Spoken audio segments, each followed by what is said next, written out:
নমস্কার স্যার। বস। ধন্যবাদ স্যার। কি নাম? অদিতি ঘোষ। অদিতি, বাড়ি?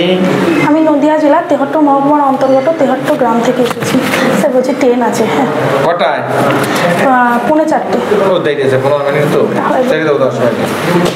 অদিতি, অদিতি কার মা, কাদের মা? অদিতি দেবতাদের মা বলা হয়। দেবতাদের মা বলা হয়। দেবতাদের রাজাকে? ইন্দ্র। ইন্দ্র। অদিতি, সম্প্রতি আমাদের এই যে কাশ্মীরে যে জঙ্গি হামলা হয়েছে, পশ্চিমবাংলার 2 জন মারা গেছে, 2 জনের নাম? একজন হচ্ছে পাথরঘাটায় তেহট্ট থানার অন্তর্গত। ওই শেরগুলিতে মারা গেছে। ও না, 2 জন পাবলিক মারা গেছে।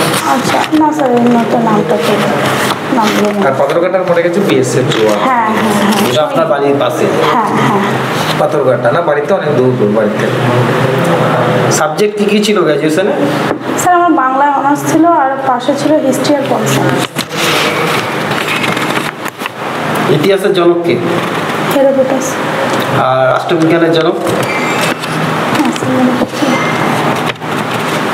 পলাশীর যুদ্ধ কত সালে হয়? 1757। তারিখ? 23শে জুন। আর কত সালে মহাবিদ্রোহ হয়? 1857। তাহলে এর অন্ত কে এসে, এর অন্ত কত সাল? 100 বছর। ও দিদি, এই যে 1757 সালে যে যুদ্ধ হয়েছিল, এই যুদ্ধে মাত্র 2 জন সেনাধ্যক্ষ যুদ্ধ করেছিল। কি বলা যাবে? রেজিমেন্টের যিনি হেড, সেনাধ্যক্ষই তো বলে না, সবার বড় তাকে সেনাধ্যক্ষ বলে। প্রধান সেনা। যাও, একটা রেজিমেন্টের হেড থাকে না, এরকম মেজর ফেজর ধরো এরকম। তা 2 জন যুদ্ধ করেছিল আর সবাই দাঁড়িয়েছিল। তারা যুদ্ধ করেনি, বরং আরো বিরোধিতা করেছে। যে 2 জন যুদ্ধ করেছিল তাদের নাম কি? নির্মদন আর মোহনলাল। মোহনলাল। হ্যাঁ, নির্মদন আর এই 2 জনই যুদ্ধ করেছে, আর কেউ যুদ্ধ করে। বাহ। তারপর আর মোগল সাম্রাজ্যে পতন হয়েছিল, কিন্তু মোগল সাম্রাজ্যের মাঝে শ্রেষ্ঠ শাসক হিসেবে আমরা কাকে ধরি? মোগল সাম্রাজ্যের শ্রেষ্ঠ শাসক বাবর। বাবর তো প্রতিষ্ঠাতা করেছে। বাবর শ্রেষ্ঠ হয়, কয়েক বছর করেছে মোগল সাম্রাজ্যের অশোক। অশোক কোথায় চলে গেল? মুঘল আর অশোক বলতে পারবো না স্যার, আমার তো। মোগল সাম্রাজ্যের পতনের কারণ কি?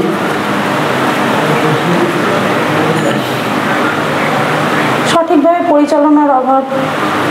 এবার এই যেহেতু প্রশ্ন করলে অদিতি, প্রথমে বলতে হবে স্যার মোগল সাম্রাজ্যের পতনের অনেক কারণ আছে, তার মধ্যে আমি 2টো বলছি।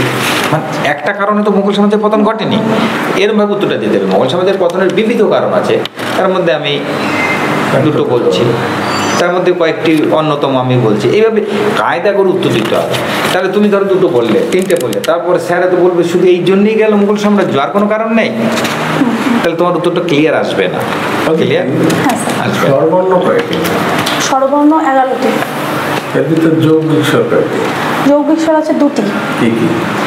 ও আর ওই। তার মানে ও আর ওই আমাদের ব্যবহার না করলেও চলে, চলে না? না না কেন? আমরা যদি ওই লিখি, ও আর হর্ষই দিয়ে ওই লিখি, না, সব সেটা হবে না। ও দিয়ে ওই দিয়েই লিখতে হবে, কারণ অনেক শব্দ ঠিক বোঝাবে না। এরকম সেটাই বলো তো কি? যেরকম ওই লোকটিকে দেখা যায়, ওখানে ও হর্ষই আমি দিলাম ওই লোকটিকে দেখা যায়, কেন হবে না? আমি লিখলাম ওই লোকটিকে দেখা যায়, হবে? আর তুমি লিখলে এ দিয়ে ওরম দিলে ওই লোকটিকে দেখা যায়, আমি লিখলাম ও হর্ষই দিয়ে ওই লোকটিকে দেখা যায়। স্পেসিক্যালি কিছু ওয়ার্ড যেরকম ঐরাবত, যেরকম ঐরাবত এই জায়গায় লাগে। বেসিক্যালি কিছু ওয়ার্ড লেখার জন্য ঐরাবত লেখার সময় ও আর হর্ষই দিয়ে লেখা যাবে না, সেটা বলতে হবে, তোমাকে বলতে হবে। এটা আমি বলে দিলাম। মাত্রাহীন 2টো স্বরবর্ণের নাম?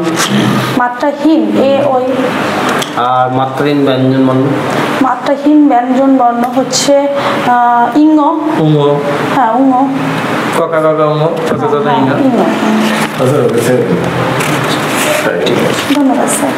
তো তুমি তো আগে আসতে পারলে না, তোমার ট্রেন আছে? একটু আগে আসবে। পরপর নাম্বার অনুযায়ী এবার কেউ ছাড়ে না, সবাই তো বলবে এক ট্রেনে যাচ্ছে। আচ্ছা আচ্ছা, ঠিক আছে ঠিক আছে। কেউ